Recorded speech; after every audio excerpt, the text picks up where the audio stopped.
Shalom saudari, kita mulai lagi pendalaman Alkitab kita minggu ini masing kelanjutan dari beberapa hari yang lalu kita mempelajari kitab Pengkhotbah, memahami manusia bagian kedua saudari. Lanjut aja, Pengkhotbah adalah kitab tentang relevan sekali dengan hari-hari ini dan manusia selalu mempertanyakan makna ataupun tujuan daripada keberadaan mereka, eksistensi. Mengapa saya lahir di sini? Mengapa saya ada di tahun ini? Mengapa saya ada di tengah bangsa ini? Saudara, mereka mencari mempertanyakan tujuan hidup. Itulah yang dikatakan dan dipertanyakan di dalam Pengkhotbah 1 ayat 3, ya, apa gunanya manusia?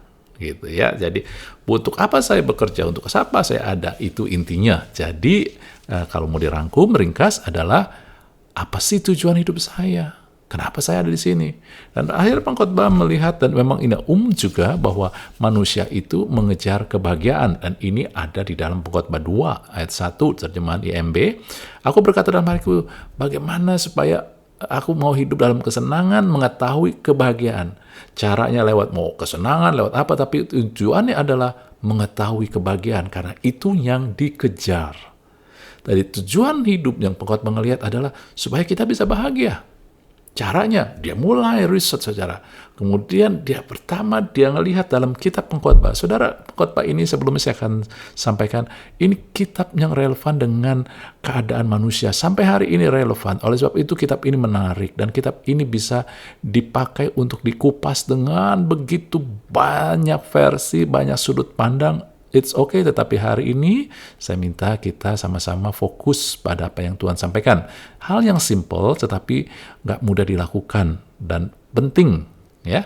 Nah, oke, saudara, kembali bahwa Pengkhotbah mulai mencari tujuan hidup dan supaya manusia itu mencari kebahagiaan. Manusia yang normal cari kebahagiaan. Oke ya, tujuan hidupnya. Dia mencari. Kemudian Pengkhotbah melihat bahwa dia mencari kebahagiaan lewat melihat apa yang ada di luar dia, apa yang di luar yang diperlihatkan oleh dunia.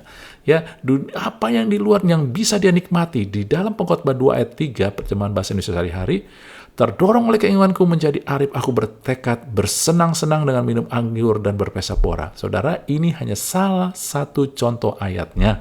Bagaimana Pengkhotbah itu mengatakan, ya, untuk mencari kebahagiaan banyak orang yang mencari lewat apa yang dinikmati di sekitar dia, bukan dari dalam dia, tapi di sekitar dia, apa yang diperlihatkan, apa yang ditawarkan oleh dunia.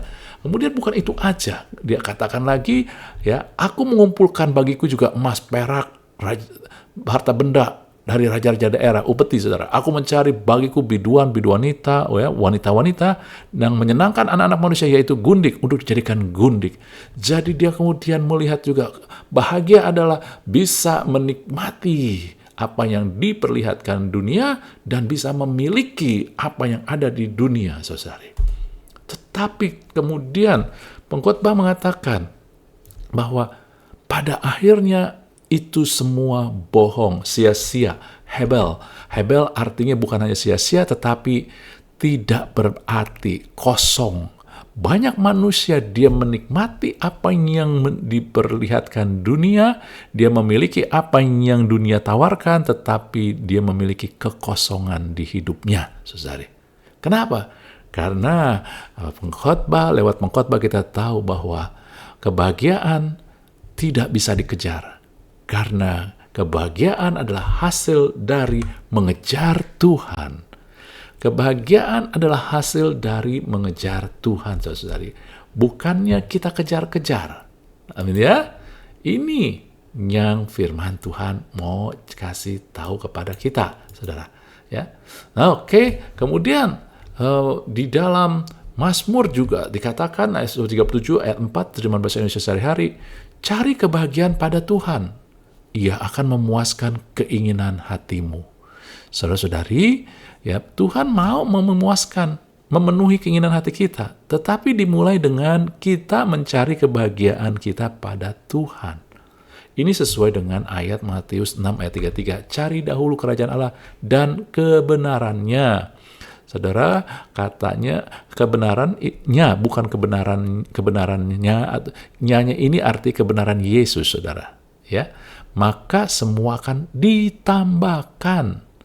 termasuk kebahagiaan itu ditambahkan. Kebahagiaan adalah hasil dari mencari kerajaan Allah lebih dahulu, mengejar Tuhan lebih dahulu. Amin. Kalau dunia, maka dunia bilang, kejarlah dan nikmatilah apa yang bisa dinikmati selama kamu masih bisa, selama kamu masih muda. Tetapi kerajaan Allah, cari kerajaan Allah sejak masa muda, maka kita akan bahagia. Dan Anda harus tahu juga, ya, ingat bahwa masa muda ini bukan hanya sekedar usia, tetapi sejak awal Anda menemukan masalah, menghadapi tekanan, langsung cari Tuhan. Oke? Ya.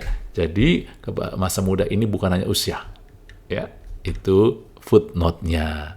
Ya. Jadi ketika Anda punya pergumulan, segera langsung cari Tuhan. Itu dia. Jangan tunggu-tunggu lagi. Itu yang makna masa muda juga, ya. Nah, kemudian ketika dia tidak menemukan, kalau saya cari dari luar itu sia-sia. Bagaimana kalau saya mencari ke dalam? Dicoba sama pengkhotbah itu. Dia ngelihat bahwa banyak manusia mencari kebahagiaan lewat melihat ke dalam. Berusaha untuk puas, berusaha untuk mengerti makna hidup. Dia belajar hikmat, dia kumpulkan pengetahuan, saudari, ya. Itu dia apa yang dilakukan manusia. Maka dalam Pengkhotbah 1 ayat 13, dengan hikmat aku menetapkan hatiku untuk mencari, menyelidiki. Dia menetapkan hati, artinya dia mulai ngelihat ke dalam, saudara. Kemudian di ayat 17, aku telah menetapkan hati, mengetahui hikmat, kebebalan, kebodohan. Saudara, dia mau ngelihat ke dalam, mengerti bagaimana itu kebahagiaan lewat hikmat, lewat ke pengetahuan. Ya, saudara-saudara, lewat tahu kebodohan, kebebalan agar tidak diulang lagi. Bagus nggak? Bagus. Lebih baik daripada melihat keluar. Tetapi tetap aja, ya, kita tidak bisa dipuaskan. Kenapa? Gitu, ya. Ketika dia sadar menetapkan hati, dia mulai berkata-kata kepada hati. Dia mulai berkata, di Pengkhotbah 2 ayat 1, dia berkata dalam hatiku. Dia mulai berbicara kepada diri dia. Dia bukan bicara kepada Tuhan, bicara pada diri dia. Tapi itu pun hasilnya sia-sia. Kenapa? Karena Tuhan bilang, kamu mengandalkan diri sendiri ataupun mengandalkan manusia. Dan Yeremia katakan 17 ayat 7, kita terkutuk, saudara. Jadi terkutuk bukan hanya sekedar kutuk keturunan, kutuk ini dan itu, tetapi kutuk juga adalah ketika kita, saudara, ya, berusaha mengerti segala sesuatu dari point of view, dari sudut pandang kita. Kita akan merasakan kesia-siaan, kosong, bingung, nggak ngerti, saudari. Harus bagaimana dong, gitu, ya? Harus bagaimana begitu? Nah, jawabannya adalah melihat kepada Tuhan. Bukan melihat keluar, bukan melihat ke dalam, melihat keluar. Nah, yang menariknya adalah begini, pengkhotbah itu memperlihatkan. Memang pengkhotbah nggak bisa berdiri sendiri. Menurut saya dia harus digabungkan cara pandang Allah dari buku ataupun kitab-kitab lain. Tetapi pengkhotbah dalam kitab pengkhotbah ini, Anda bisa melihat cara pandang melihat keluar dan melihat ke dalam. Ini contoh dari beberapa banyak, saudari, ya. Anda ikutin pelan-pelan, saudara. Ketika pengkhotbah dikatakan dalam Pengkhotbah 2 ayat 8, dia bilang dia kumpulin tuh wanita-wanita untuk dijadikan gundik. Anda ngerti, dia ngelihat keluar mana yang cantik, mana yang menarik, dia kumpulin. Tujuannya, kebutuhan dagingnya untuk keintiman, saudara-saudari. Anda tahu bahwa banyak orang manusia ini, ya, mencari kebahagiaan hanya dari, saudara, ya, memenuhi kebutuhan daging dia. Tetapi kemudian ada juga yang melihat ke dalam. Ini lebih baik. Dikatakan kemudian dalam pengkhotbah, saudara, 4 ayat 9-10, berdua lebih baik dari orang diri, karena mereka menerima upah yang baik dari jerih payah mereka. Karena kalau mereka terjatuh, yang seorang mengangkat temannya. Kalau Anda baca kitab selanjutnya, Anda tahu bahwa ini tentang suami istri, saudara. Sebelumnya, Pengkhotbah 2 ayat 8, dia cari banyak wanita untuk memuaskan ataupun juga untuk kebutuhan dagingnya, saudari. Ya, yaitu adalah kepuasan daging. Tapi kemudian dia ngeliat diri ke dalam, dia butuh, ternyata yang dia butuhkan jiwanya, walaupun dia punya banyak wanita yang dia bisa nikmati, ternyata di dalam ada kebutuhan, ya, kebutuhan companion, kebutuhan teman, sahabat, saudara-saudari. Hidup bukan hanya tentang daging, tapi ada kebutuhan jiwa yang harus dipenuhi, yang kadang lebih memuaskan. Dia mulai melihat bahwa dia membutuhkan pasangan hidup yang jadi teman. Bagus nggak, saudara? Bagus. Makanya kita kenal, ya, karena saya mengumpamakan diri sebagai penulis kitab pengkhotbah ini, pengkhotbah ditulis Salomo, maka dia pria. Saya umpamakan pria ini, ya. Maka istri adalah teman perjalanan hidup kita. Bukan hanya untuk memuaskan kebutuhan daging. Bagus kan? Tetapi ketika kita melihat kepada Tuhan, kita dapat yang sempurna. Di dalam saudara-saudari, di dalam 1 Petrus, ya, 3 ayat 7, dikatakan, hai suami-suami, hiduplah bijaksana dengan istrimu. Saudara, saya menempatkan diri sebagai pria, ya, tapi ada lagi yang menempatkan diri sebagai wanita. Anda cari ayatnya. Ya, hiduplah bijaksana dengan istrimu sebagai kaum yang lebih lemah. Hormati mereka sebagai teman pewaris dari kasih karunia. Tadi teman perjalanan hidup, tetapi ketika kita melihat ke Tuhan, dapat satu yang sempurna.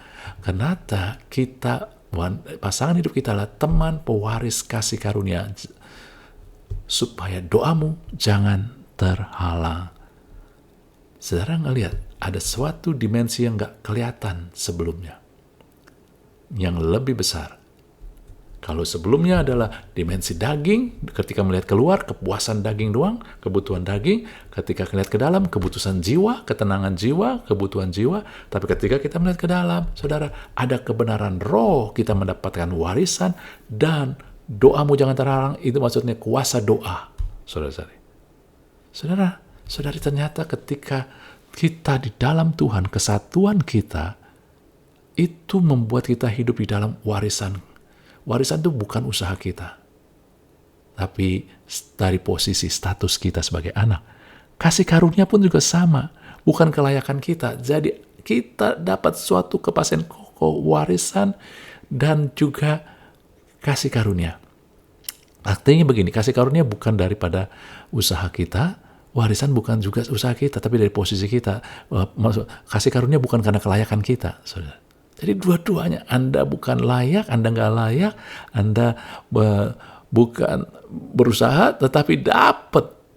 Ini dia, Tuhan sangat mau memberkati, ya, persekutuan dua orang benar, saudara. Dan juga dua orang di muka bumi, minta apapun juga, Tuhan kabulkan. Ini dia kuasa doa. Ya, dalam pernikahan, Anda harus berdoa bersama. Karena itu adalah kemurahan yang Tuhan berikan. Karena ketika kita doa bersama dalam sepakat, maka itu ada kuasanya. Amin. Kita sudah melihat, yuk sebagai orang percaya, jangan sekedar fokus pada permintaan doanya, tapi fokuslah pada kuasa doanya. Apa perbedaannya sih? Kalau kita berdoa dengan fokus pada permintaan doanya doang, maka ketika kita minta setelah sekian lama dan belum melihat, kita mulai meragukan, mulai goyah. Akhirnya kita mulai gak percaya. Tapi kalau kita berdoa, kita juga fokus pada kuasa doa, walaupun kita belum melihat, sudah sekian lama belum melihat apa yang kita minta, tapi kita percaya pada kuasa doa, kita gak akan berhenti. Kita akan terus. Ini dia perbedaannya. Dan Tuhan mau kita melihat pada kuasa doa. Nah, contoh yang kedua, supaya Anda lebih jelas, adalah melihat keluar, melihat ke dalam, dan melihat ke Tuhan. Contoh di dalam Pengkhotbah 2, ayat 22-23, terjemahan bahasa Indonesia sehari-hari. Seumur hidup manusia bekerja berat dan bersusah-susah. Lalu, mana hasil jerih payah yang dapat dibanggakan? Apa saja akibatnya nih? Akibat saja dalam hidupnya membawa penderitaan dan sakit hati baginya, saudara-saudari. Ya, jadi Anda ngelihat, ketika dia melihat keluar, dia menginginkan apa yang diperlihatkan oleh dunia. Dia kerja keras. Tetapi pada akhirnya, ujung-ujungnya menderita. Sakit, keluarganya berantakan karena kurang perhatian, dia bekerja keras terus. Kemudian juga dia sakit hati, nggak dihargai sana-sini, saudara. itu bisa terjadi. Ya, tapi ketika dia lihat ke dalam, Pengkhotbah 8 ayat 17 bahasa Indonesia sehari-hari, dia nggak mampu mengerti Tuhan kenapa ada orang yang nggak serajin saya, nggak gitu, kok kenapa dia lebih diberkatin? Nggak mau marah sama Tuhan, tetapi ujung-ujungnya dia bilang, ya saya nggak ngerti Allah. Kita jadi anak baik dan kita puas dengan, ya udah saya nggak ngerti. Itu rahasia Tuhan. Saudara-saudari ya. Tetapi kalau kita ngelihat Tuhan, maka kita akan mendapati 1 Korintus 15 ayat 58. Dikatakan, saudara-saudari kekasih, berdiri teguh, jangan goyah, dan giatlah selalu dalam pekerjaan Tuhan, sebab kamu tahu bahwa dalam persekutuan dengan Tuhan, jerih payamu tidak sia-sia. Anda luar biasa nggak ngelihat ini semua firman Tuhan ini? Ini ditujukan kepada Anda dan saya. Saya mau katakan, kalau Anda ngelihat kepada dunia, banyak sekali dunia bilang, wow, semua sia-sia. Apa yang saya lakukan, udah kerja keras semua, ujung-ujungnya juga sia-sia. Ujung-ujungnya saya juga meninggal. Ya, Anda baca di Pengkhotbah. Mereka bilang, dia kumpulin, dia kerja keras, dia kumpulin, ujung-ujungnya bukan dia yang nikmati, sia-sia. Kalau yang terusin, ya baik, tapi kayak Salomo, anak-anaknya nggak beres. Kerajaan akhir terpecah. Sia-sia apa yang dia bangun selama ini. Gitu ya. Tapi kalau kita mulai melihat ke dalam, maka kita melihat keterbatasan jiwa kita. Saya nggak ngerti kenapa Tuhan. Kita bingung. Kadang-kadang kebingungan kita bisa jadi kecewa. Tapi kita juga melihat ketidakberdayaan diri kita. Tapi kalau kita ngelihat kepada Tuhan, maka kita ngelihat kemenangan roh. Bahwa jerih payah kita nggak akan sia-sia. Kita bukan yang nggak ngerti Tuhan. Mungkin secara jiwa kita nggak ngerti, tetapi Tuhan menyatakan. Ya, kita akan melihat firman Tuhan. Tuhan memberitahukan kepada kita. Dan salah satu yang dia akan kasih tahu adalah jerih payah kita nggak akan sia-sia. Sehingga kita nggak akan ragu apa yang saya lakukan di dalam Tuhan, dalam persekutuan dengan Tuhan, pasti ada yang bisa saya nikmati dan lebih daripada apa yang saya bayangkan. Makanya firman Tuhan katakan, apa yang tidak pernah dilihat oleh mata, tidak pernah terdengar oleh telinga, tidak timbul di hati, itu yang Tuhan sediakan. Karena nggak pernah sia-sia. Tapi jangan hanya ayat itu doang. Jadi ketika kita bersekutu, kita cari Tuhan dulu. Jadi Anda ngelihat, kita rangkum ya bahwa ketika kita melihat ke dalam, kita nggak akan sia-sia. Kebahagiaan adalah hasil melihat Tuhan. Amin. Kalau ketika kita melihat keluar, kita akan merasa sia, sebab kebahagiaan adalah mengejar Tuhan. Anda tahu bahwa mengejar dan melihat berbeda. Kalau mengejar, Anda mengejar karena itu berharga, berarti. Jadi kebahagiaan ketika Anda melihat segala sesuatu dari Tuhan, itu paling berharga, paling berarti. Ngerti? Amin. Saya ulangi lagi. Kebahagiaan datang ketika Anda melihat segala sesuatu yang datang dari Tuhan adalah yang paling berharga dan paling berarti, saudara. Yang kedua, ketika lihat dari ke dalam, makin dia jadi pusing, dia nggak ngerti, saudara. Misteri, hidup ini misteri. Tetapi kalau kita melihat Tuhan, hidup nggak misteri. Tuhan sudah menetapkan langkah-langkah kita, keadaan kita. Amin. Karena kebahagiaan kita, karena kita melihat dari Tuhan. Artinya kita melihat hasilnya dari Tuhan. Kita melihat kesudahannya dari Tuhan. Bukan dari dunia, bukan dari diri kita. Kita melihat karena Tuhan yang memberi makna, memberi arti, memberi hasil akhir, menetapkan tujuannya daripada segala sesuatu itu, saudari. Nah, lihat tadi mengejar karena Anda melihat itu paling berharga. Dan kalau melihat, Anda melihat karena Tuhanlah yang memberi makna atau arti tujuan. Jadi saudara-saudari, kebahagiaan dapat hanya ketika kita mempunyai hubungan ke atas, horizontal ke Tuhan, baru ke samping. Ya, tapi kalau hanya ke samping dalam pengkhotbah ini, maka akan jadi sia-sia. Ke samping arti keluar dan ke dalam. Horizontal, tapi kalau ke vertikal ke atas, ke Tuhan, nggak akan sia-sia. Caranya bagaimana? Itu gambarannya, caranya adalah jadikan segala sesuatu yang dari Tuhan itu paling berharga, paling berarti. Dan kemudian, lihat, makna dan tujuan dari hidup kita datang dari Tuhan, bukan dari dunia, bukan dari keinginan kita. Maka kita akan mengalami kebahagiaan yang berlimpah-limpah. Dan terakhir saya kasih tahu bahwa Corrie ten Boom bilang, kalau kita look around, maka kita distress. Lihat sekeliling kita, maka kesusahan akan datang.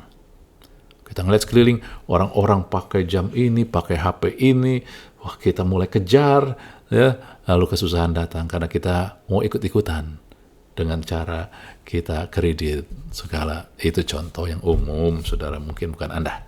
Tapi ketika kita look within, maka kita depressed, kita melihat, waduh aku gak berdaya, aku kegagalan kita, kejatuhan kita, kebodohan kita, aduh kita makin stres, saudara, ketidakberdayaan, lalu kita ngelihat diri kita terperangkap dalam kehidupan kayak begini, kita stres, saudara. Tapi kalau kita look upon Jesus, maka kita rest, saudara. Melihat Yesus kita, maka akan melihat saya bisa bersandar kepada Tuhan. Karena dia pasti bertindak. Dia pasti bisa diandalkan. Dia pasti membuat segala sesuatu yang jadi baik dan indah buat hidup kita. Amin. Demikianlah pembahasan kita ini. Saya berharap, sangat-sangat berharap, saudara, ini pokok dasar simple, tapi justru yang pokok dasar simple kadang begitu dibutuhkan dan kadang justru tidak mudah dilakukan. Saya mengundang Anda untuk mencari komunitas yang mau mencari Tuhan, mau look upon Jesus, bukan melihat ke diri, ke dalam diri, sehingga bisa membanggakan kesombongan, ataupun kehebatan, ataupun juga kebodohan, kejatuhan, bukan itu, tapi kita lihat kepada Yesus. Dan bukan komunitas yang mencari sensasi dari luar, saudara-saudari, sehingga ikut-ikutan gaya dunia. Apa yang dunia perlihatkan, dia ikut-ikutan, saudara. Tapi kita cari komunitas karena kita butuh, gak bisa sendiri, yang mencari segala sesuatu datang dari Tuhan, yang melihat dari Tuhan aja yang berharga. Amin. Tuhan memberkati kita semua. Haleluya.